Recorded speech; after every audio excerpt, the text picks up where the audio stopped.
আরে ওটা আকাশ না? হ্যাঁ হ্যাঁ, ওটাই তো আকাশ। আকাশ আকাশ, হ্যাঁ কোথায় আসা হচ্ছে? এই তো দাদা প্র্যাকটিসে গেছিলাম, সেই সকালে বেরিয়েছিলাম আর এই বাড়ি ফিরছি। ও খুব ভালো খুব ভালো ভাই, জোর কদমে প্র্যাকটিস করো। সামনে মোহনবাগানের ট্রায়াল, তোমাকে সিলেক্ট হতেই হবে। আমাদের পাড়া গোটা সবার ইচ্ছা যে তোমাকে বড় ক্লাবের হয়ে খেলতে দেখি, পাড়ার নাম উঁচু হোক। হ্যাঁ দাদা অবশ্যই। আমার একটু কাজ আছে, আমি আসি। ও মা, কিছু খেতে দাও না মা। এনে ধর। ঘরের কথা কিছু চিন্তা ভাবনা করিস? বাবাটার যে এত শরীর খারাপ, কিছু দেখছিস? আসছিস, দুটো খাচ্ছিস আর ফুটবল পেটাতে চলে যাচ্ছিস। এরম করলে কি করে হবে? সংসারের কথা তুই না চিন্তা ভাবনা করলে কে করবে? আমাদের সংসারে আর কে আছে তুই ছাড়া? বাবাটা আজ 1 মাস হয়ে গেল বিছানায় পড়ে রয়েছে, কাজ বাজে যেতে পারছে না। সংসারটা কি করে চলবে? আমি কিছু ভেবে পাচ্ছি না। তোর কাছে আমি হাত জোর করছি, তুই কাজ বাজ কর, ফুটবল খেলা ছেড়ে দে। ফুটবল আমাদের গরিব ঘরের জন্য নয়। কাজ বাজ না করলে কি করে হবে বল?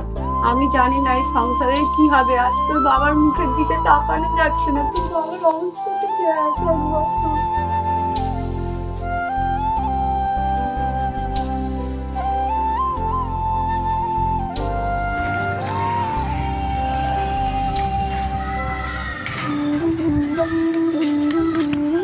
আকাশ দা তুমি তাড়াতাড়ি বাড়ি চলো, তোমার বাবার খুব শরীর খারাপ। হ্যাঁ কি বলছিস রে? বাবা কি হয়েছে বাবা? বাবা তুমি কথা বলছো না কেন বাবা? বাবা বাবা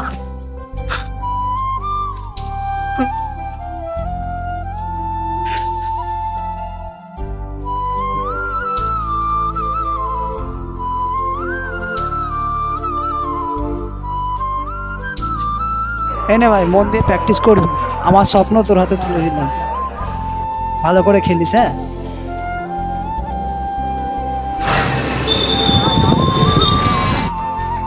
দাদা 1 প্লেট কচুরি দিন তো, খাবো।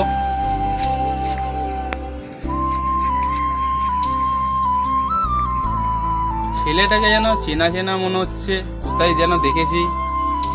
হ্যাঁ হ্যাঁ মনে পড়েছে। আরে তুমি আকাশ না? হ্যাঁ বলুন। আরে আকাশ, তুমি নেতাজি যুবক বালক সংঘের ক্লাবে ফুটবল খেলতে না? তুমি তো খুব সুন্দর ফুটবল খেলো, আমি অনেকবার তোমার খেলা দেখেছি। তা তুমি এইখানে কেন কাজ করছো? আরে দাদা, আমাদের মতো গরিব ঘরের ছেলেদের প্রতিভা থাকলেও আর্থিক অবস্থা ভালো থাকে না। সময় আর পরিস্থিতি আমাদেরকে হেরে যেতে বাধ্য করে, নয় আমরা নিজে থেকেই হারিয়ে যাব। আমার মতো হাজারো ছেলেরা যারা ফুটবল নিয়ে স্বপ্ন দেখে, তারা পরিস্থিতির কাছে এইভাবেই হারিয়ে যায় আর কোনো না কোনো কাজ বেছে নেয় তারা। আজকের ভিডিওটা দেখে এটাই শিখলাম যে শুধুমাত্র পরিশ্রম করলেই সাফল্য জীবনে আসে না, আর্থিক দুর্বলতা ও ভাগ্যের কাছে হেরে যেতে হয়।